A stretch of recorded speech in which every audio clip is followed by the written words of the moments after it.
नमस्कार दोस्तों आज हम आपको बताएंगे कि सपने में मृत परिजनों का दिखना भारतीय संस्कृति और धार्मिक मान्यताओं के अनुसार एक गहरा संकेत माना जाता है। यह विषय न केवल आध्यात्मिक दृष्टिकोण से बल्कि भावनात्मक और मानसिक स्तर पर भी महत्वपूर्ण होता है। इसके पीछे छिपे रहस्यों को समझने के लिए पुराणों और धार्मिक कथाओं का सहारा लिया जाता है। पितरों का आशीर्वाद। ऐसा सपना अक्सर माना जाता है कि पितर आपसे प्रसन्न हैं और आपको आशीर्वाद दे रहे हैं। यह आपके जीवन में सुख, शांति और समृद्धि लाने का संकेत हो सकता है। अधूरे कार्यों की याद। सपने में मृत व्यक्ति का दिखना ये संकेत भी हो सकता है कि उनकी आत्मा को शांति के लिए कुछ विशेष कार्यों की आवश्यकता है, जैसे श्राद्ध या तर्पण। संदेश या चेतावनी। कई बार ऐसे सपने आपको किसी आगामी घटना की जानकारी या चेतावनी देते हैं। यह आपकी भलाई के लिए हो सकता है। भावनात्मक जुड़ाव। यदि आप अपने किसी मृत परिजन को अत्यधिक याद करते हैं, तो ये सपना आपके अवचेतन मन की गहराई से जुड़ा हो सकता है। पुराणों में कहा गया है कि मृत व्यक्ति का सपने में आना पितृलोक से संदेश का माध्यम हो सकता है। यदि वे प्रसन्न मुद्रा में हैं, तो ये शुभ होता है।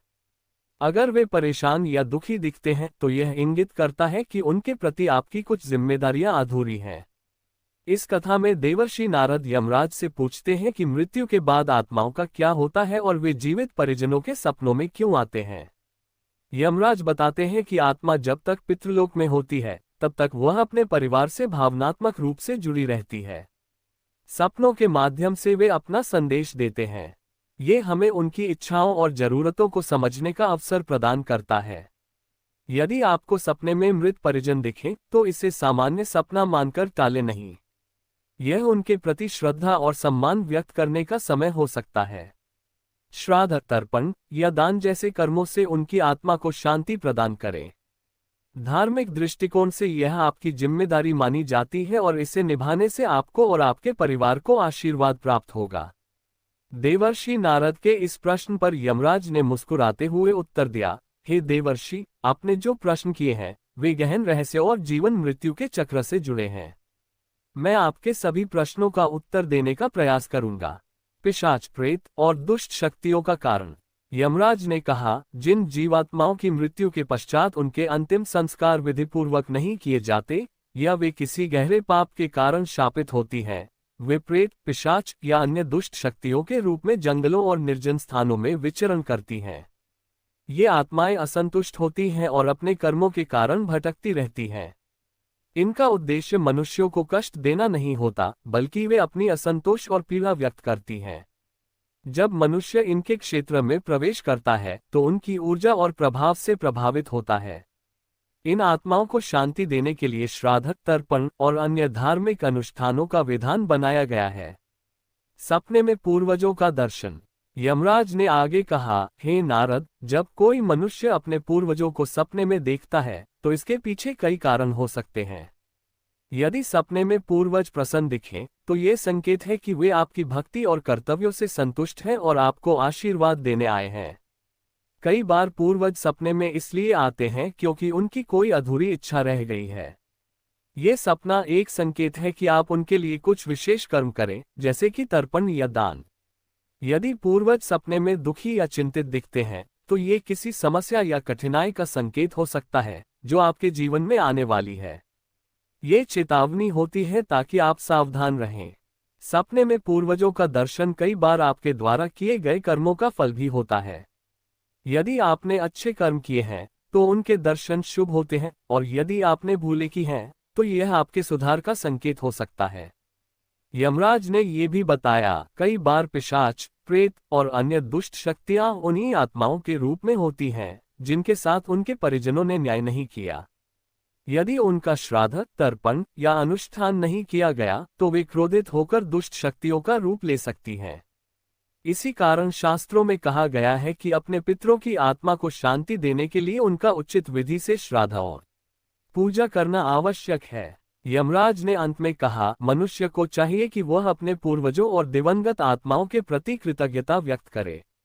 इससे न केवल उनकी आत्मा को शांति मिलती है, बल्कि उनके परिवार और वंश को भी समृद्धि प्राप्त होती है।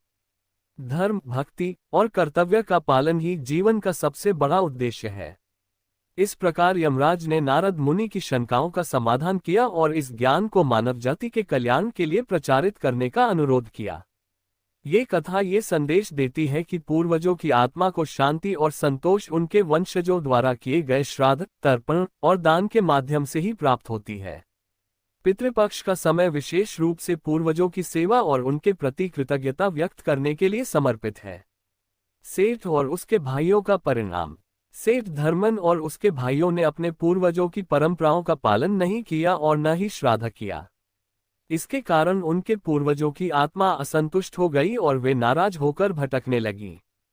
पितृलोक में वे दुखी होकर विचार करने लगे कि उनके वंशजों ने न तो उनका स्मरण किया और न ही उनकी आत्मा को शांति देने के लिए कोई अनुष्ठान किया। एक रात सेठ ने स्वप्न में अपने पूर्वजों को देखा। वे क्रोधित और दुखी स्वर में बोले, धर्मन, हमने तुम्हारे लिए संपत्ति और मान सम्मान का जो संग्रह किया, तुमने उसका उपयोग सिर्फ अपने स्वार्थ और संग्रह के लिए किया। न तो तुमने किसी भूखे को भोजन कराया, न दान दिया और न ही हमारा श्राद्ध और तर्पण किया। हमारी आत्माएं अब अशांत हैं और तुम्हारे इस अधर्म का फल तुम्हें भुगतना पड़ेगा। सेठ ने अपने सपने को गंभीरता से नहीं लिया। उसने इसे महज एक भ्रम मानकर अनदेखा कर दिया। कुछ समय बाद सेठ के व्यापार में भारी नुकसान हुआ। उसकी संपत्ति धीरे धीरे समाप्त होने लगी। परिवार में विवाद उत्पन्न हो गए और सेठ और उसके भाइयों के संबंध बिगड़ गए। वे जो कभी प्रेम और सहयोग से रहते थे, अब एक दूसरे के शत्रु बन गए। सेठ ने कई बीमारियों का भी सामना किया। अपने जीवन में उत्पन्न दुखों और कठिनाइयों से परेशान होकर सेठ ने एक ज्ञानी साधु की शरण ली। साधु ने उसे समझाया, धर्मन, ये सब तुम्हारे पितरों की नाराजगी और तुम्हारे कंजूस स्वभाव का परिणाम है। यदि तुम अपनी स्थिति को सुधारना चाहते हो तो अपने पितरों का सम्मान करो। पितृपक्ष में श्राद्ध, तर्पण और दान करो। भूखों को भोजन कराओ और गरीबों की मदद करो। इससे तुम्हारे पूर्वज प्रसन्न होंगे और तुम्हारे जीवन में फिर से शांति और समृद्धि आएगी। सेठ ने साधु की बात मानी और पितृपक्ष में विधि विधान से श्राद्ध किया। उसने दान, पुण्य और भंडारे का आयोजन किया। इसके बाद से उसके जीवन में धीरे धीरे सुख शांति लौटने लगी। व्यापार फिर से फलने फूलने लगा और परिवार में प्रेम का माहौल बन गया। यमराज ने नारद मुनि से कहा, हे देवर्षि, ये कथा हमें सिखाती है कि हमारे पूर्वजों के प्रति श्रद्धा और कृतज्ञता व्यक्त करना कितना महत्वपूर्ण है। यदि कोई मनुष्य अपने पितरों की सेवा करता है तो उसके जीवन में समृद्धि और सुख आता है। लेकिन यदि वह उनकी अनदेखी करता है तो उसे जीवन में कठिनाइयों का सामना करना पड़ता है। पितृपक्ष में श्राद्ध, तर्पण और दान केवल धार्मिक कर्तव्य नहीं, बल्कि जीवन की शांति और संतुलन का आधार है। ये कथा सुनकर नारद मुनि ने इसे मानव जाति के कल्याण के लिए प्रचारित करने का संकल्प लिया। यमराज की आज्ञा से पितृगण सबसे पहले सेठ धर्म के सपने में प्रकट हुए।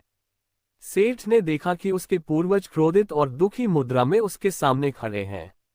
उनमें से एक ने गंभीर स्वर में कहा, धर्मन, क्या तुम भूल गए कि तुम्हारे पास जो भी संपत्ति और सुख शांति है, वह हमारे पुण्य कर्मों और तपस्या का फल है। हमने तुम्हारे लिए जीवन भर दान पुण्य किया, यज्ञ हवन किए और धर्म का पालन किया, लेकिन तुमने अपने स्वार्थ और लालच के कारण हमें भुला दिया। तुम न हमारे लिए श्राद्ध करते हो, न तर्पण, न दान। तुम्हारे इस अधर्म के कारण हमारी आत्मा अशांत है। यदि तुमने अपनी यह प्रवृत्ति नहीं बदली तो तुम्हारे जीवन में भारी विपत्तियां आएंगी। सेठ ने डर और ग्लानि के भाव से कहा, पिताश्री, मुझे क्षमा करें। मैंने अपनी लालच और अज्ञानता में आप सभी को भुला दिया। कृपया मुझे बताएं, मैं आपकी आत्मा को कैसे शांति प्रदान कर सकता हूँ। यदि तुम अपनी और अपने भाइयों की भूल सुधारना चाहते हो तो पितृपक्ष में विधिपूर्वक श्राद्ध और तर्पण करो। भूखों को भोजन कराओ, जरूरतमंदों की सहायता करो और धर्म के मार्ग पर चलो। ऐसा करने से न केवल हमें शांति मिलेगी, बल्कि तुम्हारे जीवन में भी सुख समृद्धि लौटेगी। स्वप्न से जागने के बाद सेठ धर्म घबराया हुआ और चिंतित था। उसने सपने को महज एक भ्रम नहीं समझा, बल्कि इसे अपने पितरों का संदेश माना। उसने तुरंत अपने भाइयों को बुलाया और उन्हें अपने स्वप्न के बारे में बताया। भाइयों, हम सभी ने अपने पितरों की उपेक्षा की है। ये हमारी सबसे बड़ी भूल है।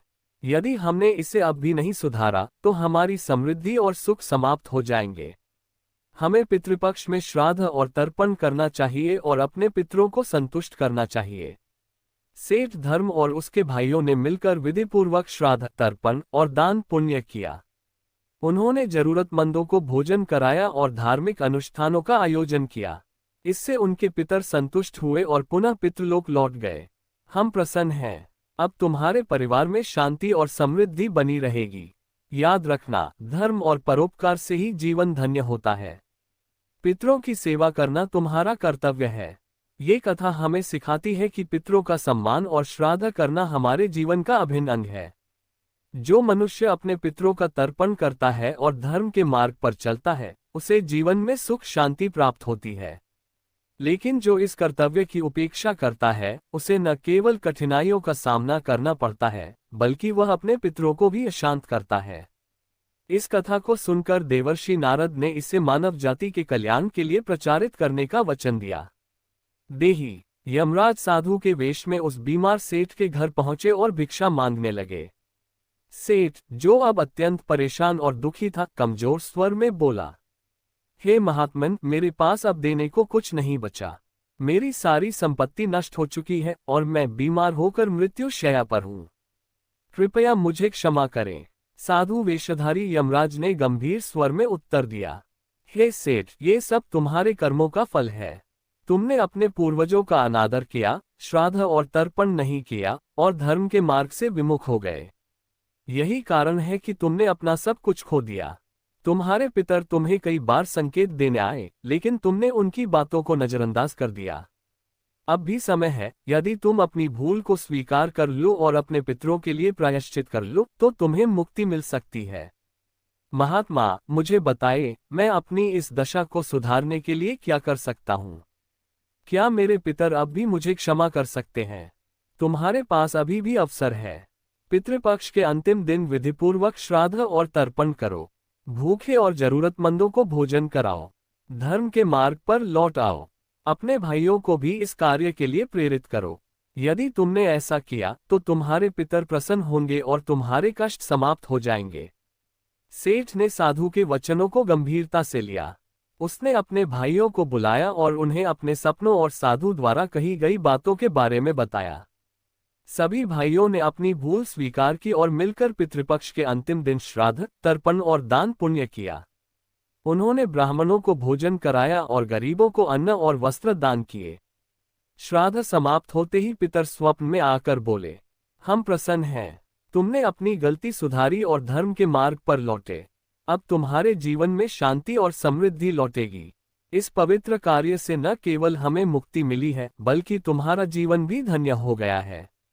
ये कथा सिखाती है कि मनुष्य को अपने पूर्वजों का सम्मान करना चाहिए। श्राद्ध, तर्पण और धर्म के कार्य न केवल पितरों को शांति देते हैं, बल्कि जीवन में आने वाले संकटों को भी टालते हैं। जो व्यक्ति अपने पितरों का अनादर करता है, वह न केवल उन्हें दुखी करता है, बल्कि अपने जीवन में भी विपत्तियों को आमंत्रित करता है। ये सुनकर देवर्षि नारद ने यमराज को प्रणाम किया और इस कथा को मानव जाति के कल्याण के लिए प्रचारित करने का संकल्प लिया। हे महात्मन, मुझे अपने पापों का एहसास हो गया है। मैंने अपने पूर्वजों का अनादर किया और उनके द्वारा दिए गए संकेतों को समझने में असफल रहा। कृपया मुझे बताइए कि मैं अपने पितरों को कैसे प्रसन्न कर सकता हूँ और अपनी भूलों का प्रायश्चित कैसे कर सकता हूँ।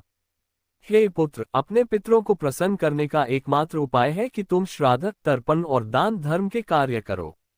भूखे और जरूरतमंदों को भोजन कराओ, गौ को चारा दो और ब्राह्मणों को दान देकर उनका आशीर्वाद प्राप्त करो।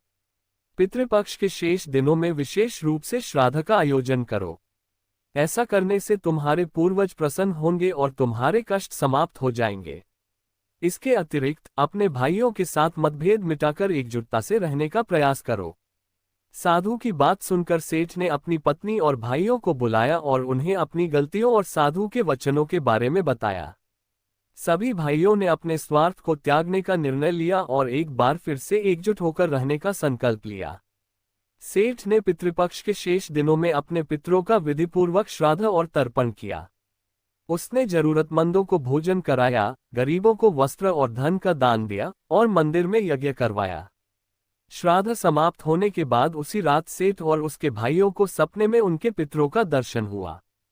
पितरों ने कहा, हे पुत्रों, तुमने अपनी भूल को सुधारा और धर्म के मार्ग पर लौटे। हम तुमसे प्रसन्न हैं। अब तुम्हारे जीवन में शांति और समृद्धि लौटेगी। हमेशा धर्म और सत्कर्म के पथ पर चलो और हमें गर्वित करो। अगले दिन साधु उनके घर आए और प्रसन्न होकर कहा, तुमने धर्म के मार्ग पर चलने का निर्णय लिया, ये तुम्हारे जीवन का सबसे बड़ा परिवर्तन है। हमेशा अपने पितरों और धर्म का सम्मान करो। ये कहकर साधु ने अपना असली रूप प्रकट किया और यमराज के रूप में उन्हें आशीर्वाद देकर अंतर्धान हो गए। इस घटना ने सेठ और उसके परिवार को सिखाया कि पितरों का सम्मान और धर्म के कार्य न केवल पितरों को शांति देते हैं, बल्कि स्वयं के जीवन को भी उन्नति और सुख प्रदान करते हैं। सपने में तुम्हारे पूर्वज क्रोधित मुद्रा में दिखाई दें तो ये भी एक महत्वपूर्ण संकेत है। इसका तात्पर्य है कि वे तुमसे नाराज हैं। उनके क्रोध का कारण तुम्हारे द्वारा किए गए पापकर्म या उनके प्रति किए गए कर्तव्यों की उपेक्षा हो सकता है। ये स्थिति तब उत्पन्न होती है जब संतान अपने पितरों का अपमान करती है या श्राद्ध, तर्पण और दान जैसे धर्म कृत्यों में लापरवाही बरतती है। यदि तुम अपने सपने में पूर्वजों को रोते हुए देखते हो तो यह उनकी गहरी असंतुष्टि और पीड़ा को दर्शाता है। इसका कारण ये हो सकता है कि तुम्हारे कर्मों से वे दुखी हैं, या तुमने उनकी आत्मा की शांति के लिए आवश्यक धार्मिक कृत्य नहीं किए हैं। उनके रोने का अर्थ है कि वे चाहते हैं कि तुम उन्हें सम्मान दो, उनका स्मरण करो और उनके लिए धार्मिक अनुष्ठान करो। यमराज ने सेठ को चेतावनी देते हुए कहा, यदि तुम इन संकेतों को बार बार नजरअंदाज करोगे तो तुम्हारा जीवन कष्ट में हो जाएगा। पितृदोष न केवल तुम्हारे वर्तमान जीवन को प्रभावित करेगा, बल्कि तुम्हारे वंशजों के जीवन पर भी इसका प्रभाव पड़ेगा। इसलिए अपने पितरों की इच्छाओं को पूरा करना और उनकी आत्मा को शांति प्रदान करना तुम्हारा परम कर्तव्य है। सपने में पितरों का प्रसन्न दिखना। यमराज ने सेठ को ये भी बताया, यदि तुम अपने सपने में पितरों को प्रसन्न मुद्रा में देखते हो तो यह इस बात का संकेत है कि वे संतुष्ट हैं। यह तब होता है जब तुमने उनके लिए समय पर श्राद्ध, तर्पण और दान जैसे कार्य किए हों। उनका प्रसन्नता दिखाना इस बात का प्रतीक है कि वे तुम्हें आशीर्वाद दे रहे हैं और तुम्हारे जीवन में समृद्धि और सुख की कामना कर रहे हैं। समाधान के उपाय। यमराज ने सेठ को समझाया कि पितृदोष को दूर करने और पितरों को प्रसन्न करने के लिए उसे निम्नलिखित कार्य करने होंगे। श्राद्ध और तर्पण। पितृपक्ष में विधि विधान से श्राद्ध और तर्पण करना। दान। गरीबों, ब्राह्मणों और भूखों को भोजन और वस्त्र दान करना। यज्ञ और हवन। अपने पितरों की आत्मा की शांति के लिए यज्ञ और हवन का आयोजन करना। गाय, पक्षियों और जरूरतमंदों की सेवा। गायों को चारा खिलाना और पक्षियों को दाना डालना। परिवार की एकता। भाइयों के साथ मेल मिलाप और एकता बनाए रखना। यमराज की बातों से सेठ को अपनी भूलों का एहसास हुआ। उसने वादा किया कि वह तुरंत श्राद्ध, तर्पण और अन्य धार्मिक कार्यों का आयोजन करेगा और अपने पितरों को प्रसन्न करने का हर संभव प्रयास करेगा। उसने अपने भाइयों को बुलाकर उनसे क्षमा मांगी और सबको धर्म के मार्ग पर चलने के लिए प्रेरित किया। पितरों का आशीर्वाद और समृद्धि की वापसी। जब सेठ ने अपने पितरों के लिए विधि विधान से श्राद्ध और तर्पण किया तो उसकी सभी समस्याएं धीरे धीरे समाप्त हो गईं।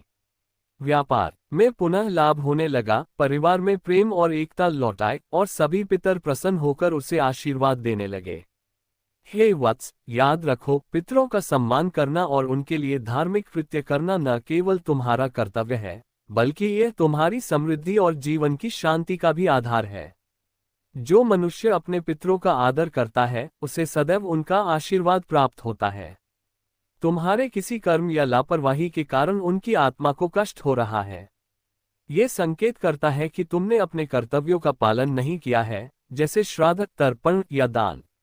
इससे उनके प्रति किए गए अपमान या उपेक्षा का भाव प्रकट होता है। क्रोधित पितर ये दिखाने की कोशिश करते हैं कि तुम्हें तुरंत अपनी गलतियों को सुधारना चाहिए। यमराज ने समझाया कि ऐसे सपने आने पर तुम्हें निम्नलिखित उपाय करने चाहिए। अपने पूर्वजों की आत्मा को शांत करने के लिए विधिपूर्वक श्राद्ध कर्म और तर्पण करना। गाय, पक्षियों और जरूरतमंदों को भोजन और जल दान करना। पूर्वजों की पसंद की वस्तुओं का दान करना, जैसे अन्न, वस्त्र या सोना। भाई बंधुओं और परिवार के साथ मेल जोल बढ़ाकर अपने परिवार में एकता बनाए रखना। इसका अर्थ है कि वे तुम्हारे कृत्यों से संतुष्ट हैं और तुम्हें आशीर्वाद दे रहे हैं। ये शुभ संकेत है और ये बताता है कि तुम्हारे जीवन में समृद्धि और खुशियां आएंगी। पितरों का सपने में रोना, यह इस बात का संकेत है कि वे किसी अधूरी इच्छा या पीड़ा में हैं। उनके कष्ट को कम करने के लिए श्राद्ध, तर्पण और दान करना जरूरी है। पितरों का सपने में भोजन मांगना, यह दर्शाता है कि उन्हें भोजन और जल की आवश्यकता है। उनके लिए भोजन और जल का दान करो। पितरों का क्रोध करना, यह संकेत है कि तुमने उनके प्रति अपने कर्तव्यों को नजरअंदाज किया है। यह अशुभ होता है और इसका समाधान तर्पण और पिंडदान करना है। पितरों का अदृश्य हो जाना, इसका अर्थ है कि तुम्हारे जीवन में संकट आने वाला है। इस स्थिति में सतर्क रहना और मानसिक रूप से तैयार रहना चाहिए। धार्मिक कृत्यों और दान से इसे कम किया जा सकता है। यमराज की बातें सुनकर सेठ को अपनी गलतियों का एहसास हुआ। उसने वादा किया कि वह अपने पितरों के प्रति सभी कर्तव्यों को पूरा करेगा। सेठ ने अपने भाइयों को बुलाकर उनसे माफी मांगी और श्राद्ध, तर्पण और दान करने का आयोजन किया। पितरों का आशीर्वाद और संकट का अंत, सेठ के धार्मिक कृत्य करने के बाद उसके पितर प्रसन्न हुए और उसे आशीर्वाद दिया। व्यापार में फिर से लाभ हुआ, परिवार में शांति और समृद्धि लौट आए और सभी संकट समाप्त हो गए।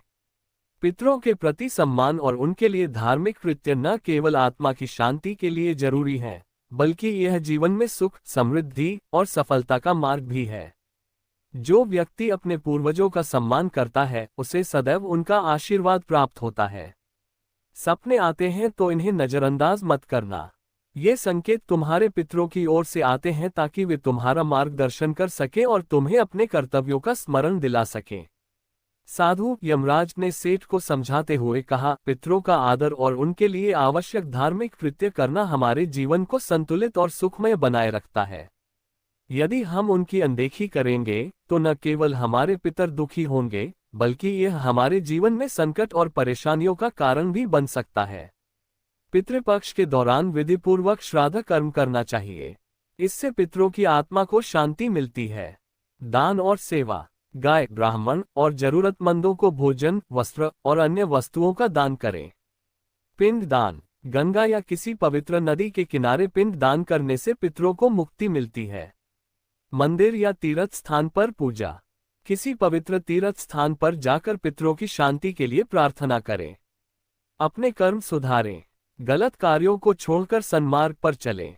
परिवार में प्रेम और एकता बनाए रखें। गायत्री मंत्र और पितृ स्तुति, नियमित रूप से गायत्री मंत्र का जाप और पितृ स्तुति का पाठ करें। सपनों के माध्यम से पितरों के दिए गए संकेत हमें जीवन की सच्चाई और अपने कर्तव्यों का बोध कराते हैं। इन संकेतों को समझकर सही दिशा में कदम उठाने से न केवल पितरों की आत्मा को शांति मिलती है, बल्कि यह हमारे जीवन को भी बेहतर बनाता है। सेठ ने साधु के बताए हुए उपायों को अपनाने का वचन दिया। उसने अपने भाइयों को बुलाकर पितृ कार्यों के आयोजन की योजना बनाई। पितरों को प्रसन्न करने के लिए सभी धार्मिक कृत्य पूरे किए। परिणामस्वरूप सेठ का स्वास्थ्य सुधर गया, व्यापार फिर से चलने लगा और परिवार में शांति स्थापित हुई। पूर्वजों का सम्मान और उनके प्रति कर्तव्यों का पालन न केवल हमारी आध्यात्मिक जिम्मेदारी है, बल्कि यह हमारे जीवन में सुख, समृद्धि और सफलता का कारण भी बनता है। पितरों की कृपा से जीवन की सभी बाधाएं दूर हो जाती है। ये कथा अत्यंत प्रेरणादायक और ज्ञानवर्धक है। ये हमें ये सिखाती है कि पूर्वजों का सम्मान और उनके प्रति कर्तव्यों का पालन कितना महत्वपूर्ण है। जब हम अपने पितरों के लिए श्रद्धा, तर्पण और दान जैसे धार्मिक कृत्य करते हैं, तो यह न केवल उनकी आत्मा की शांति के लिए आवश्यक होता है, बल्कि हमारे जीवन की समस्याओं का समाधान भी करता है।